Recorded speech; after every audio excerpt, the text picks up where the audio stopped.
കേരളത്തിന് സമാനമായി തമിഴ്നാട്ടിലും ഗവർണർ മുഖ്യമന്ത്രി പോര് നടക്കുകയാണ്. അതിനിടയിലാണ് ഒരു വിദ്യാർത്ഥി ഡിഗ്രി സർട്ടിഫിക്കറ്റ് വാങ്ങാതെ ഗവർണറെ അപമാനിച്ചിരിക്കുന്നത്. ഇത് രാഷ്ട്രീയപരമായി കൂടുതൽ പോരിലേക്ക് പോകാനുള്ള സാധ്യതയുണ്ടോ? കാരണം ഈ വിദ്യാർത്ഥി DMKയുടെ ഒരു അനുഭാവി കൂടിയാണല്ലോ. ബിരുദമുണ്ടെങ്കിലും വിവരമില്ല ആ കുട്ടിക്ക് എന്നുള്ളതാണ് നമുക്ക് മനസ്സിലാക്കാൻ പറ്റുന്ന പ്രഥമ ദൃഷ്ടി. അത് അതിനെ എക്സ്പോസ് ചെയ്തിരിക്കുക. നിങ്ങൾക്കിപ്പോൾ ഒരു ആശയത്തോടെ ഒരു നിലപാടിനോടൊക്കെ വിയോജിപ്പ് കാണും. ഉണ്ടെങ്കിലും വ്യക്തിപരമായിട്ട് അധിക്ഷേപിക്കാതിരിക്കുക, അവഹേളിക്കാതിരിക്കുക, കൊല ചെയ്യാതിരിക്കുക. മറിച്ച് നിങ്ങൾ ആശയങ്ങളുമായിട്ട് പോരാടിക്കൊണ്ടിരിക്കുക, സംഘടന നടത്തുക. ഇതാണ് വിദ്യാഭ്യാസം പറയുന്നത്, ശരിയായ വിവരം പറയുന്നത്.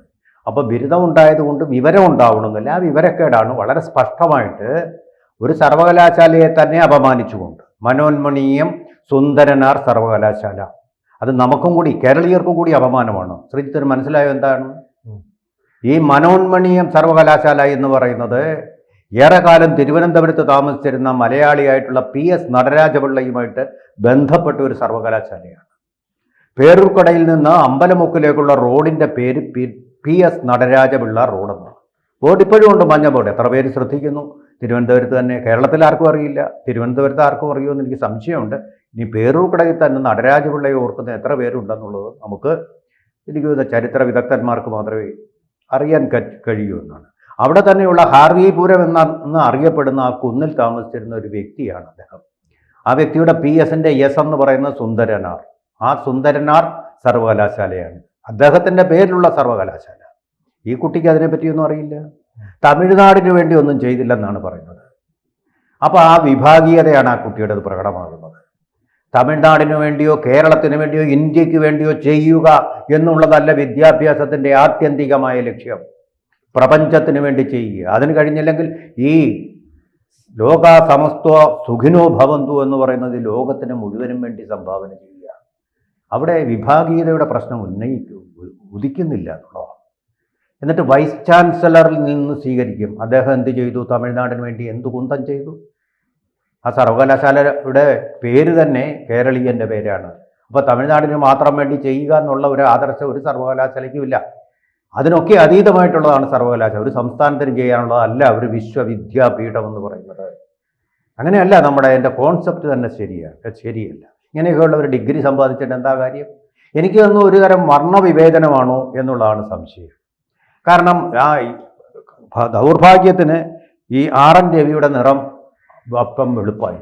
ആ നിറത്തിനോട് വിരോധം കറുപ്പിനോട് മാത്രമല്ല, വെളുപ്പിനോടും ഉണ്ടാവാൻ വിരോധം. അങ്ങനെയുള്ള വിരോധം ഉണ്ടാവാറുണ്ട്, വർണ്ണവിവേചനം ഉണ്ടാവാറുണ്ട്. ആ വെളുപ്പിനോടുള്ള വിരോധമാണ് പ്രകടിപ്പിച്ചതെന്ന് അറിയില്ല. പക്ഷേ അല്ല, കുട്ടിയെ കുറ്റപ്പെടുത്താൻ കഴിയുമോ? എല്ലാ കാലത്തും ബഹിഷ്കരണം ഒരു സമര രീതിയാണല്ലോ. ബഹിഷ്കരണം എന്ന് പറയുന്നത് ഇവിടെ എന്ത് ബഹിഷ്കരണം നടന്നു? ബഹിഷ്കരണം എന്ന് പറയുന്നത് ഡിഗ്രി സർട്ടിഫിക്കറ്റ് എനിക്ക് വേണ്ടെന്ന് പറയണോ? ആ ബഹിഷ്കരണം നടന്നോ? ഇന്നാര് തന്നാലേ ഞാൻ സ്വീകരിക്കൂ. അങ്ങനെ ഒരു കുട്ടി എങ്ങനെ പറയാൻ പറ്റുക? ആരാണ് തരണം? എനിക്കിഷ്ടമുള്ള ആളിൽ നിന്ന് ഞാൻ സ്വീകരിക്കൂ എന്ന് പറഞ്ഞാൽ പോലും. എന്നാൽ എനിക്ക് MK സ്റ്റാലിൻ തരണമെന്ന് പറഞ്ഞാൽ, അല്ലെങ്കിൽ ഉദയനിധി സ്റ്റാലിൻ്റെ നിന്ന് ഞാൻ വാങ്ങിക്കുമെന്ന് പറഞ്ഞാൽ, ഇവിടെ ഒരു സ്ത്രീ വന്ന് പോകണമെന്ന് സത്യാഗ്രഹം കിടന്നല്ലോ സെക്രട്ടറിയേറ്റിന് മുമ്പിൽ. മുഖ്യമന്ത്രി വന്നെങ്കിലേ ഞാൻ പ്രസവിക്കുമെന്ന് ശാഠ്യം പിടിച്ചതുപോലെ അങ്ങനെ ശാഠ്യം പിടിക്കേണ്ട ഒരു വൃത്തികെട്ട രീതിയാണോ നമ്മൾ അവലംബിക്കേണ്ടത്? ഒരു സന്തോഷ മുഹൂർത്തത്തിൽ ഒരു കോളേജ് ഒരു ഡിഗ്രി അവർക്ക് കൊടുക്കുന്ന സന്ദർഭത്തിൽ ഇന്നാളിൽ നിന്നേ ഞാൻ സ്വീകരിക്കുമെന്ന് പറയാൻ പറ്റും. എനിക്കും ഡിഗ്രി കിട്ടിയിട്ടുണ്ട്, ആരുമില്ലായിരുന്നു തരാൻ. ഞാൻ പോയി അവിടെ നിന്ന് ഒപ്പിട്ട് കൈ കൊണ്ട് വാങ്ങിക്കുകയായിരുന്നു, എനിക്ക് തരാൻ ആരുമില്ലായിരുന്നു. അപ്പോൾ ഇങ്ങനെ ഇവരെ ആദരിക്കുമ്പോൾ ഇവർ ആ സർവകലാശാലയെ അനാദരിക്കുന്നത്, ഗവർണറെ അനാദരിക്കുന്നത്, ഒരു പദവി, ഒരു കസേരയാണത്. അത് നമ്മുടെ ഭരണഘടനയോടുള്ള ബഹുമാനമാണത് ഗവർണറോട് കാണിക്കേണ്ടത്. വ്യക്തിപരമായിട്ടുള്ള ഈർഷ്യയല്ല കാണിക്കുന്നത്. അതൊരു തീരുമാനം അല്പത്തമാണ്, അത് ചുരുങ്ങിയ മനസ്സിൻ്റെ പ്രകടനമാണ്, ബഹുസ്ഫുരണമാണ്. തീർച്ചയായിട്ടും ഇന്നിപ്പോൾ ഗവർണർ എനിക്ക് തോന്നുന്നത് ഭാരത വിഭജന ഭീകരത ദിനം അല്ലെങ്കിൽ വേദന ദിനം ആചരിക്കുന്നുണ്ട്, ഇവിടെ ഉദ്ഘാടനം ചെയ്യുന്നുണ്ട്. അപ്പോൾ അതൊക്കെ വെച്ചുള്ളൊരു രാഷ്ട്രീയവും പ്രത്യയശാസ്ത്രവുമാണ് ഇതിൻ്റെ പിന്നിൽ. കരുണാനിധിയുടെ DMKയുടെ ആളാണ് ഈ കുടുംബം എന്ന് പറയുന്നുണ്ട്. അപ്പോൾ അങ്ങനെ വെച്ച് കളിച്ച ഒരു പൊളിറ്റിക്സാണ്. ഇന്ത്യയുടെ പബ്ലിക്കായി അപമാനിക്കുക. ഇന്ത്യയുടെ സംസ്കാരം എന്ന് പറയുന്നത് കോവിഡാണ്, കുഷ്ഠമാണ്, എയ്ഡ്സ് ആണെന്ന് പറഞ്ഞ് എല്ലാ വിധത്തിലും അപമാനിച്ച ഒരു മന്ത്രി ഭരിക്കുന്ന സംസ്ഥാനമാണ്.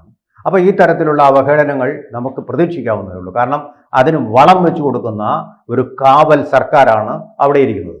പക്ഷേ വീണ്ടും ഇനി ഒരിക്കലും ഈ തിരിച്ചു വരാത്ത വിധം അദ്ദേഹത്തെ വളഞ്ഞിട്ട് കഴിഞ്ഞു.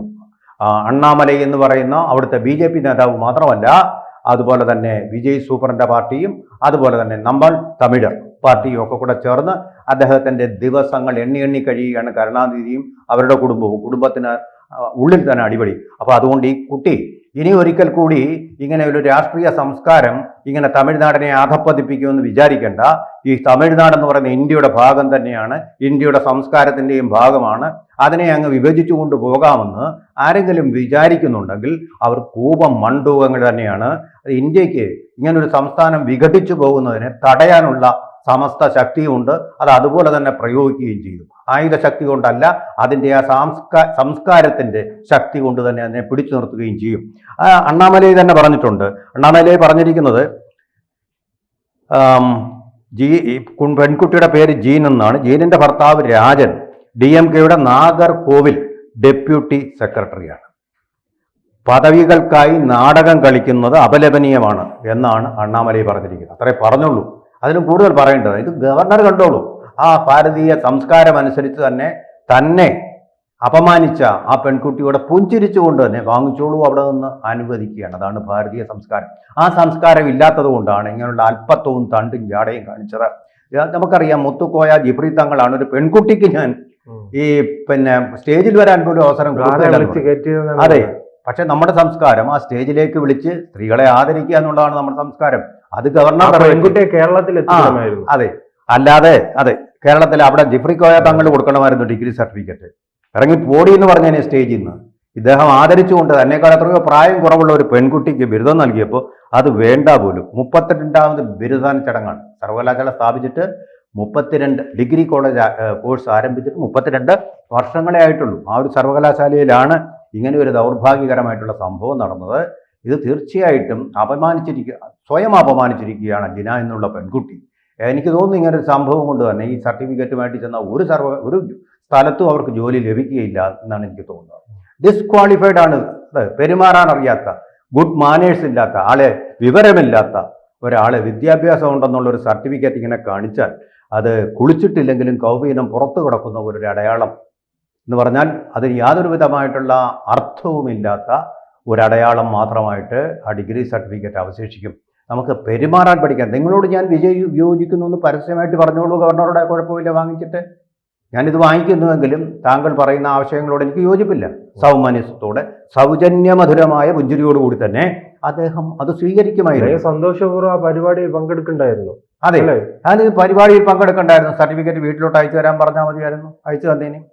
അപ്പോൾ ഒരു പബ്ലിസിറ്റിക്ക് വേണ്ടിയുള്ളൂ അല്ലേ? ഒരു സ്റ്റണ്ട്, ഒരു നാടകം കളിച്ച ഒരു വിപ്ലവകാരിയായിരുന്നു. ഇതൊക്കെ കാലഹരണപ്പെട്ട കാലണ നാണയങ്ങളാണ്. ഇത് കമ്പോളത്തിൽ ചിലവാകാത്ത നാണയങ്ങളാണ്. ഇങ്ങനെ പണ്ടിങ്ങനെ കുറച്ച് വിപ്ലവങ്ങളൊക്കെ നമ്മൾ നടത്തിയിരുന്നു. അതുകൊണ്ടാണ് ഭാരതം പിന്നോട്ടടിച്ച് നിന്നിരുന്നത്. ഇപ്പം നമ്മൾ കുഴിവെട്ടി മൂടുക, കുതിക്കുക പുതുമയിലേക്ക് നമ്മൾ എന്നുള്ള വൈലോപ്പള്ളിയുടെ വരികൾ. കുഴിവെട്ട് മൂടുക ഗദ്ഗതങ്ങൾ, കുതികൊള്ളുക ഭാവിയിലേക്ക് നമ്മൾ എന്നുള്ളതാണ് പറഞ്ഞിരിക്കുന്നത്. ആ ഇടതുപക്ഷക്കാരനായ കവി പറഞ്ഞതെങ്കിലും നമ്മൾ ചെവിയോർക്കേണ്ട കാര്യമാണ്. അപ്പോൾ പഴയ കാര്യങ്ങൾ പറഞ്ഞ് ഗദ്ഗതങ്ങൾ പറഞ്ഞുകൊണ്ടിരിക്കുകയല്ല നമ്മൾ വേണ്ടത്.